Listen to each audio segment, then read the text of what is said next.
السلام عليكم. ازاي ان انا ابدا تربيه الحمام صح من غير تعب وتكاليف؟ على فكره يا جماعه الخير، مشروع الحمام مربح، ولكن اهم حاجه الاداره. لو انت عندك الاداره السليمه الصحيحه، فالموضوع بعد كده كله سهل. تقدر ان انت تزود الدخل من منزل، وحتى لو انت بتربي حمام للاكل تقدر ان انت تاكل من الحمام ده. هقولك ازاي ان انت تبدا حمام صح، وازاي ان انت تقلل اقل مصاريف، يعني ما تصرفش على الحمام دي حاجه. يعني خلي بالك ان في ناس بتربي كده بالميت جوز وبتسيبهم في الطبيعه ويروحوا يجيبوا رزقهم من بره والدنيا زي الفل. فركز معايا في الفيديو ده شويه. صلى على سيدك النبي محمد صلى الله عليه وسلم. يلا بينا نبدا الفيديو بتاعنا ده على بركه الله.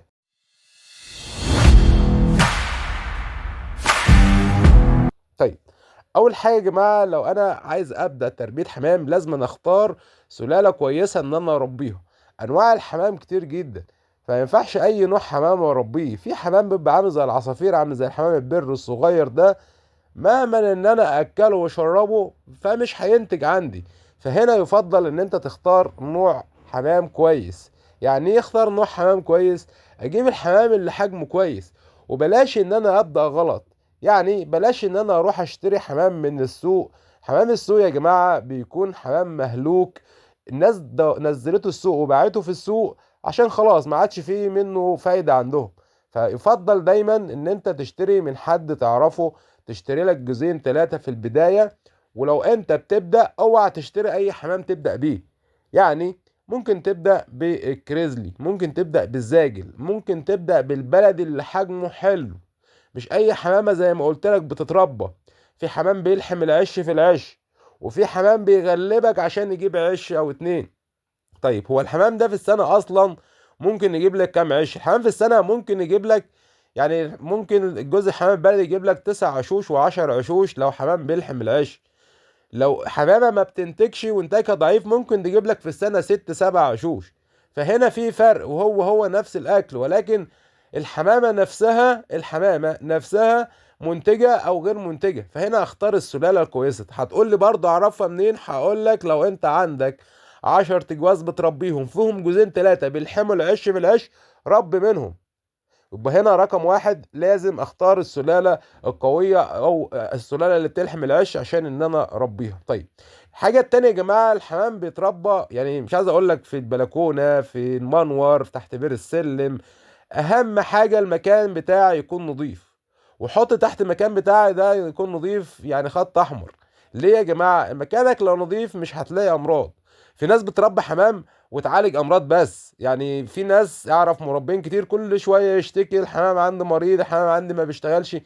هو اصلا بيربي حمام عشان يعالجه من الامراض. طيب، ما هو انا لو نظفت المكان عندي واكلت اكل نظيف فخلاص الموضوع انتهى، مش هتلاقي عندك امراض.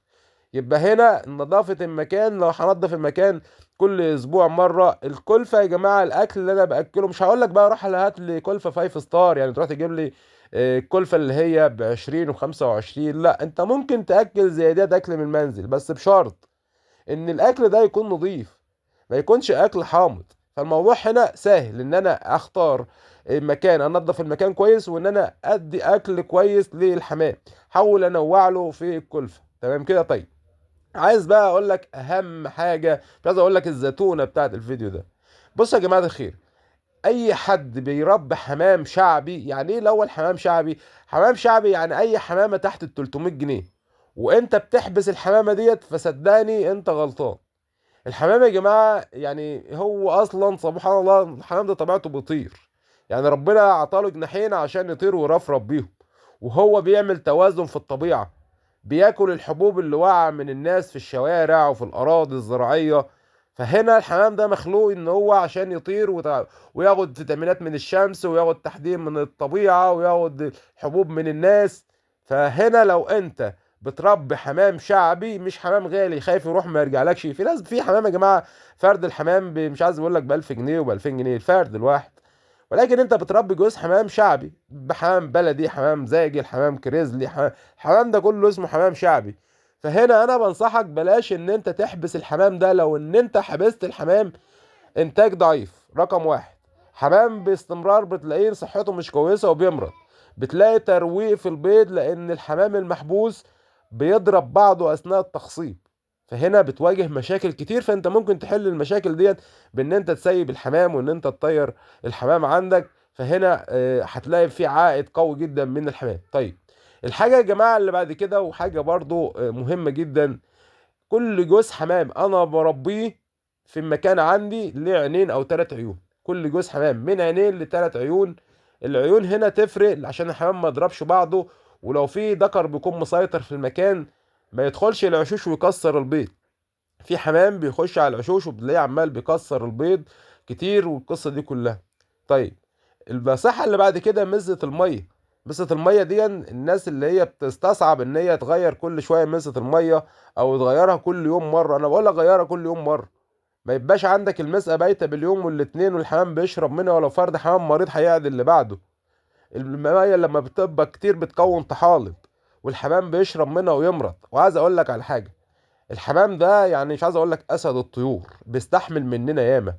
ان كان بيسموا البط جمل الطيور، فالحمام ده اسد الطيور. الناس بتقول على البط ده الجمل بتاع الطيور، لا الحمام ده اسد الطيور، لان الحمام يا جماعه مناعته عاليه فعلا.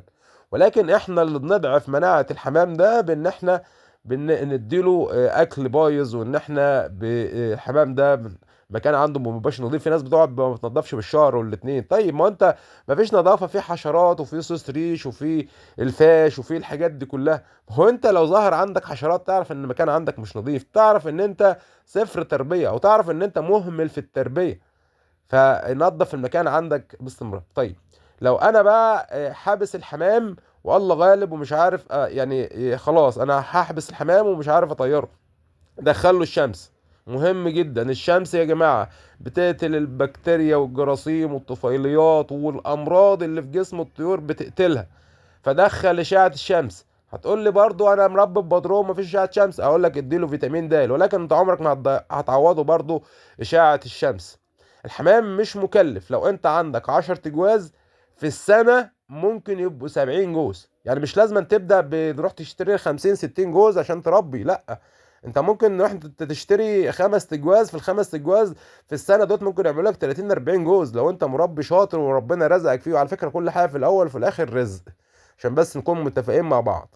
كل حاجة في الأول وفي الآخر رزق، والشطارة دي بقى بتبقى منك أنت. فلو أنا عايز أبدأ ما أبدأش بكميات كتير، أبتدي مثلا ب5 6 جواز، أبدأ أتعلم فيهم. ال5 6 جواز دولت مع الوقت هتبص تلاقيهم عدد كبير عندك في المكان. آخر حاجة يا جماعة عشان ما نطولش وقت الفيديو ده، بنصح كل أي حد بيتابعنا وبيتابعنا على القناة، إن شاء الله في فيديوهات قوية جدا المراحل القادمة. حاول ان انت تتابع الفيديوهات اللي جايه ان شاء الله. اوعدكم قويه جدا. اشوفكم على خير. سلام عليكم.